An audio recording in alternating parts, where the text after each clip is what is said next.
Iya, shalom saudara. Kita mau belajar hari-hari ini untuk terus menghormati Tuhan. Lewat hidup kita, lewat cara kita beribadah, lewat rumah tangga, lewat semua hal yang ada di dalam hidup kita. Kenapa saudara? Karena hanya orang-orang yang menghormati Tuhanlah yang akan melihat pembelaan dari Tuhan.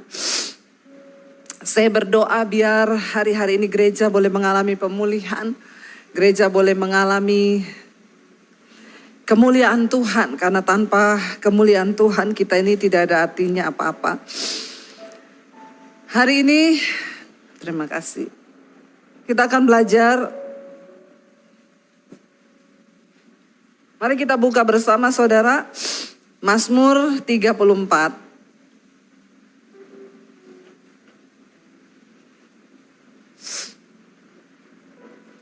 Kalau kita lihat di sana judul perikopnya adalah dalam perlindungan Tuhan.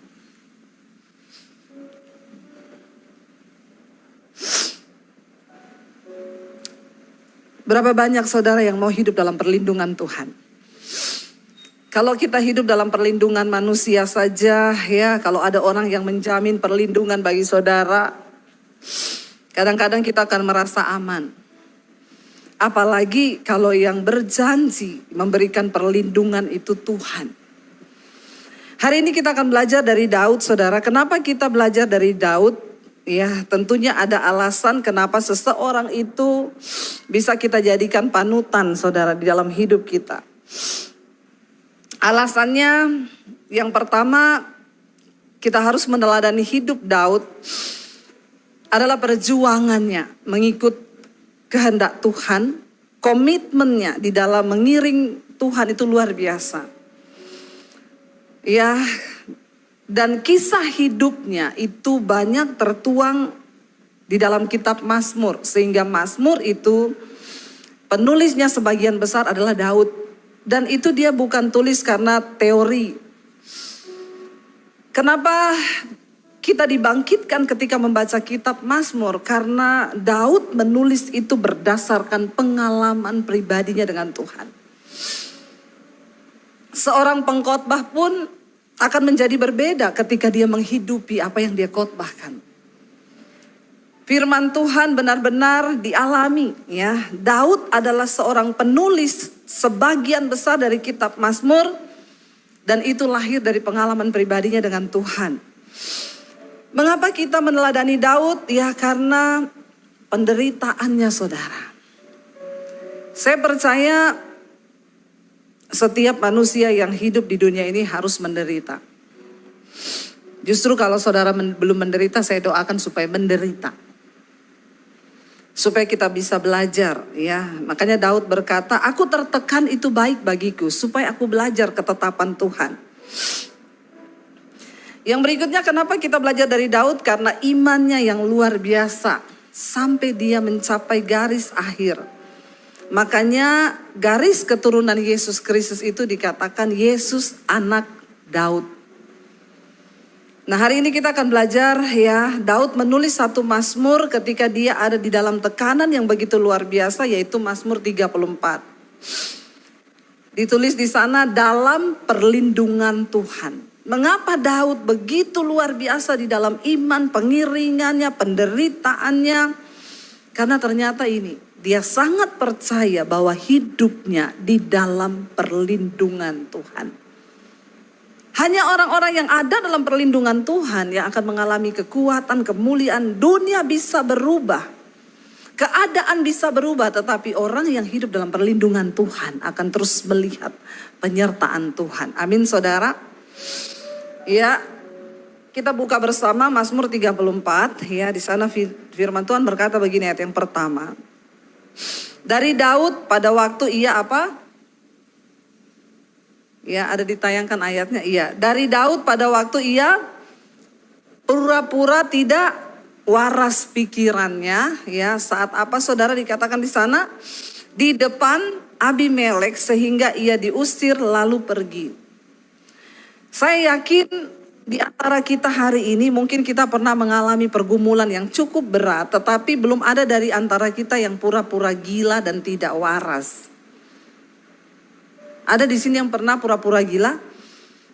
Atau saya gila beneran Bu, malah gak pura-pura gila, udah gila beneran nih karena pergumulan. Tidak ada dari kita saudara. Kenapa Daud pura-pura gila? Kita tahu bersama kisahnya ketika Daud hendak dibunuh oleh Saul. Dia lari ke beberapa tempat pelarian. Salah satunya pertama dia lari ke kota para imam. Cuma untuk minta roti. Daud pernah mengalami waktu di dalam pelarian. Dia kelaparan, tidak punya apa-apa. Ada di antara saudara yang menderita, lalu saudara kelaparan dan tidak ada yang bisa saudara makan? Ada yang pernah mengalami itu, bisa angkat tangan? Belum ada ya? Berarti kita tidak sehebat yang apa dialami Daud ya. Saudara, dikatakan dia mendatangi imam waktu itu untuk minta roti karena dia kelaparan di dalam pelariannya. Lalu akhirnya dia sampai di negeri orang Filistin. Kenapa dia lari ke negeri orang Filistin? Karena dia tahu Filistin itu musuh bangsa Israel. Jadi tidak mungkin Saul akan datang ke negeri orang Filistin. Dia berharap di sana akan ada perlindungan. Ya, dia datang ke sana. Dia percaya tidak mungkin Saul mengejar dia sampai di kota musuh. Tetapi apa yang dia pikir menjadi tempat perlindungan itu semuanya berbeda. Kenapa? Karena ternyata di Filistin ada yang mengenal dia. Dan tahu ini kayaknya Daud yang pernah bunuh Goliat. Lalu justru di tempat di mana dia merasa aman dari kejaran Saul, disitulah tantangan baru datang. Dia diseret, ditangkap di negeri orang Filistin lalu dibawa ke depan Raja Abimelek. Itu bukan nama saudara, tapi sebutan bagi ya julukan raja pada waktu itu. Ketika dia sampai di depan Raja Abimelek ya, lalu di sana mereka berkata, "Raja, ini dia orang yang pernah membunuh Goliat. Dia pernah membunuh pahlawan kita orang Filistin. Dia lari ke tempat di mana dia pikir dia aman, ternyata di situ ada masalah yang lebih besar." Berapa banyak seringkali kita berpikir ini akan menjadi jalan keluar dari masalahku. Ternyata ketika kita menempuh jalan itu, masalah yang kita hadapi justru semakin besar. Waktu dia sampai di sana, dia mau dibunuh, mereka tangkap, mereka bawa ke depan raja. Karena mereka bilang ini yang pernah bunuh pahlawan kita, Goliat. Daud tidak tahu mau berbuat apa lagi sehingga dia berpura-pura gila sampai dia bermain dengan ludahnya sendiri di depan Abimelek, Raja Filistin. Lalu raja berkata, "Kenapa kamu membawa orang gila datang kepada saya? Keluarkan dia dari sini." Saudara, saya tidak bisa membayangkan pergumulan Daud ketika dia menghadapi masalah itu. Makanya kita nih kalau baca Alkitab dikatakan renungkan. Saya selalu menempatkan diri saya kalau seolah-olah saat itu saya menjadi Daud. Dicari oleh raja. Lalu dia melarikan diri ke negeri musuh dan di sana ternyata dia juga mau dibunuh. Tetapi kenapa Daud begitu tenang melewati semuanya? Katakan ayat yang kedua, Mazmur 34 dia bilang, "Aku hendak memuji Tuhan pada segala waktu." Jadi ingat ya, ayat ini, pasal ini ditulis Daud waktu ia pura-pura tidak waras pikirannya ya di depan Abimelek sehingga ia diusir lalu pergi. Di sana dia katakan, "Aku hendak memuji Tuhan pada segala waktu. Puji-pujian kepadanya tetap di dalam mulutku." Saudara, waktu kita memuji Tuhan di gereja, kita lompat-lompat itu gampang karena kita lagi di gereja. Kalau kita datang di gereja, masalah itu rasanya hilang, lupa saudara. Tapi ketika kita pulang dari gereja, kita menghadapi kehidupan yang sesungguhnya. Bagaimana iman kita? Apakah kita cuma memuji Tuhan waktu kita lagi ada di gereja? Atau ya Daud berkata, "Aku akan memuji Tuhan pada segala waktu." Berarti bukan hanya dalam keadaan yang baik. Mari kita hari-hari ini benar-benar menjadikan hidup kita sebagai penyembahan kita kepada Tuhan. Sehingga Daud berkata pada segala waktu. Waktu baru gajian, waktu punya uang, waktu dapat bonus, waktu semuanya aman, suami baik, bagi kita memuji Tuhan itu mudah. Tapi ketika keadaan kita lagi tidak baik, ketika kita sedang diperhadapkan dengan situasi yang begitu sulit, Apakah kita masih tetap mau memuji Tuhan, saudara? Orang yang diam dalam perlindungan Tuhan adalah orang yang selalu ada pujian keluar dari mulutnya. Dalam segala waktu. Tidak ada jaminan bagi anak Tuhan atau orang Kristen bahwa dia tidak akan menderita di dalam hidupnya. Enggak ada ayat yang menjamin. Yesus bilang, ikutlah aku, maka hidupmu akan senang. Engkau tidak akan punya pergumulan. Tidak ada ayat yang berkata demikian. Firman Tuhan berkata, barang siapa ingin menjadi muridku, sangkal dirimu, pikul salibmu, ikut aku, kata Yesus. Bicara tentang sangkal diri, pikul salib itu tidak enak, saudara. Ya, mari kita hilangkan konsep kita menjadi orang Kristen itu, wah seneng, pokoknya masalah selesai, utang lunas, hello. Ikut Tuhan, ya ada masalah. Tetapi Daud berkata, kenapa dia tenang, dia beryakin dan percaya dia adalah perlindungan Tuhan. Karena dia bilang, pujian kepada Tuhan selalu ada di mulutku setiap waktu. Saya berdoa supaya saudara di sini semuanya bukan hanya di gereja ya, kita kalau nyanyi lompat, wah kita menyembah Tuhan. Tapi di rumah ketika kita menghadapi persoalan, waktu kita berantem suami istri juga, ya coba nyanyi. Amin apa amin? Ya, di sini saya tuh kadang lihat orang Kristen tuh kalau bahasa roh itu hebat saudara ya. Di gereja tuh bahasa roh itu sampai naik ke langit tingkat 7. Malaikat aja keriting mungkin dengarnya. Tapi begitu sampai di rumah suami istri berantem. Ya, itu nggak tahu sudah pakai bahasa apa itu. Ya, Rasul Paulus bilang biar engkau bisa bahasa malaikat sekalipun. Kalau engkau tidak memiliki kasih dalam hatimu, maka itu semua bohong. Makanya saya nggak pernah bangga kalau orang bahasa rohnya kenceng. Tidak menjadi jaminan. Ya, bisa jadi di rumah dia berantem cakar-cakaran. Makanya saya selalu berkata tidak jadi jaminan di gereja itu orang bahasa rohnya kenceng, nyanyinya lompat-lompat. Sorry, Tuhan gak lihat itu. Tuhan lihat hidupmu. Bagaimana kita mempersembahkan hidup di gereja, di rumah. Itu harus sama. Karena kehidupan kekristenan yang sesungguhnya bukan waktu engkau masuk dari pintu itu. Tapi waktu engkau keluar dari pintu gereja, itulah kehidupan kekristenanmu yang sesungguhnya. Daud bilang, pujian kepada Allah ada di dalam mulutku, di dalam segala waktu. Artinya apa? Bukan hanya dalam hal yang baik. Memuji Tuhan. Ketika engkau lagi dalam tekanan, pergumulan, engkau sudah gak tahu hidup bagaimana ke depan. Teruslah memuji Tuhan, saudara. Ya, kenapa? Karena Alkitab berkata, Tuhan tuh bertata di atas pujian penyembahan kita. Jadi di dalam segala waktu. Ayat yang ketiga dikatakan, kita lihat apa kunci dari kemenangan Daud di dalam kehidupan pengiringannya kepada Tuhan. Ayat yang ketiga dia bilang di sana, karena Tuhan jiwaku apa? Bermegah. Biarlah orang-orang yang rendah hati mendengarnya dan bersuka cita. Karena Tuhan jiwaku bermegah. Hari ini apa yang saudara megahkan di dalam hidupmu, saudara? Ya, jangan pernah berbangga karena merek mobilmu. Jangan pernah berbangga karena apa yang kita pakai. Jangan pernah berbangga dengan sesuatu yang ada di luar diri kita. Tapi berbanggalah karena kita punya Tuhan dan mengenal Tuhan. Itu yang selalu menjadi harapan. Maaf, di tengah ketakutan, bahkan di tengah bayang-bayang maut sekalipun. Kita tidak akan mudah takut atau goyah imannya. Kenapa? Saya selalu berkata, aku mati hari ini.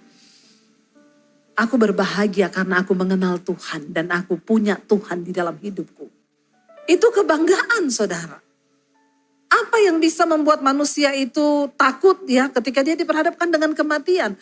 Tapi orang yang memiliki Tuhan, mengenal Tuhan dengan benar, itu akan menjadi sebuah kebanggaan. Kita bermegah karena Tuhan. Jangan bermegah karena yang lain. Saudara jangan pernah iri kalau lihat orang kaya, saudara, ya, karena tidak semua orang kaya itu benar-benar bermegah karena Tuhan. Firman Tuhan berkata, saudara, di dalam Pengkhotbah pasal yang ke-5, ayat yang ke-19. Pengkhotbah pasal 5 ayat yang ke-19, saudara, di sana dikatakan firman Tuhan bilang begini. Setiap orang, ya, ayat yang ke-18 berarti ya, kan ini ayatnya 5 ayat 18. Nah, Setiap orang yang dikaruniai Allah kekayaan dan harta benda dan kuasa untuk menikmatinya, untuk menerima bahagianya, dan untuk bersuka cita dalam jerih payahnya, itu pun juga karunia Allah. Jadi bagi saudara yang hari ini diberikan kekayaan, engkau harus minta kasih karunia Tuhan agar engkau diberi karunia untuk bisa menikmati kekayaan itu. Karena ada banyak orang kaya tapi dia tidak bisa menikmati kekayaannya itu. Bahkan Alkitab berkata kekayaan itu tidak bisa sekalipun membuat orang kaya itu bisa tidur nyenyak. Jadi ternyata saudara, selain kita ini harus berusaha ya mencari uang, ya mencari sesuatu di dalam hidup kita ini. Tapi kita juga jangan pernah lupa untuk nomor satu mengejar perkenanan Tuhan. Kenapa? Sekaya apapun saudara, kalau Tuhan tidak beri engkau karunia untuk menikmati, maka semuanya akan menjadi kesia-siaan. Makanya banyak orang terlihat kaya tapi rumah tangganya hancur. Berantem tiap hari, anak-anaknya hancur, narkoba. Kenapa? Karena Tuhan tidak memberikan anugerah untuk dia bisa menikmati kekayaan itu. Saudara, ayat ini berkata, Daud bilang, aku bermegah karena Tuhan. Mari kita bermegah karena Tuhan, bukan karena sesuatu yang kita peroleh di dunia ini, tetapi karena Tuhan ada di dalam hidup kita. Saudara, kita harus berbangga, saudara harus bersyukur karena kita mengenal Tuhan. Kenapa? Karena di luar sana banyak orang yang belum dapat anugerah untuk mengenal Tuhan itu. Saudara, kita bermegah hari ini karena apa? Apakah engkau bermegah karena engkau masih punya deposit, engkau punya rumah yang mewah? Hello, orang yang akan mengalami perlindungan Tuhan hanya mereka yang bermegah karena Tuhan. Kalau sudah karena Tuhan kita bermegah, kita tidak perlu takut apapun. Karena Tuhan yang menjadi jaminan hidup kita. Kita bahkan tidak perlu takut kehilangan apapun. Di saat hari ini orang begitu ketakutan menghadapi keadaan zaman yang seperti ini. Tidak ada jaminan di depan. Tapi saya mau berkata, orang yang hidup di dalam perlindungan Tuhan, engkau akan melihat hal-hal luar biasa yang Tuhan lakukan. Saudara, keadaan berubah. Tapi bukankah Tuhan kita tidak pernah berubah? Karena itu masuk di dalam perlindungan Tuhan. Hidup menghormati Tuhan. Selalu ada pujian dalam mulut kita dan bermegahlah karena Tuhan. Jangan pernah bermegah karena harta. Jangan pernah bermegah karena merek yang engkau pakai. Jangan pernah bermegah karena mobil. Tetapi bermegahlah karena engkau mengenal Tuhan dengan benar. Anak-anak muda saya mau bilang, hidup ke depan ini semakin berat. Kalau engkau tidak memilih untuk tinggal di dalam Tuhan dan hadirat-Nya, maka akan berat bagi engkau untuk melihat ke depan. Saudara, jangan sampai kita menjadi orang Kristen tapi kita sudah tidak percaya Tuhan. Karena sekarang banyak, apalagi anak-anak muda dengan masa ya teknologi seperti ini, rasanya untuk mempercayai Tuhan tuh ya kayak ada anak sekolah minggu ditanya sama mamahnya, tadi kamu di sekolah minggu diajar apa? Jadi gini mah, waktu itu kan Musa kan membawa bangsa Israel keluarkan mah dari Mesir, terus akhirnya ketika dikejar sama Fir'aun ada laut di depan mereka. Terus Musa ambil HP dia telepon. Lalu helikopter datang. Terus bangsa Israel dibawa menyeberang. Terus mamanya bilang kayaknya ceritanya tidak seperti itu. Terus mama mau percaya yang ditulis di Alkitab. Saya cerita mama yang masuk akal aja mama gak percaya. Apalagi kalau aku cerita yang ada di Alkitab.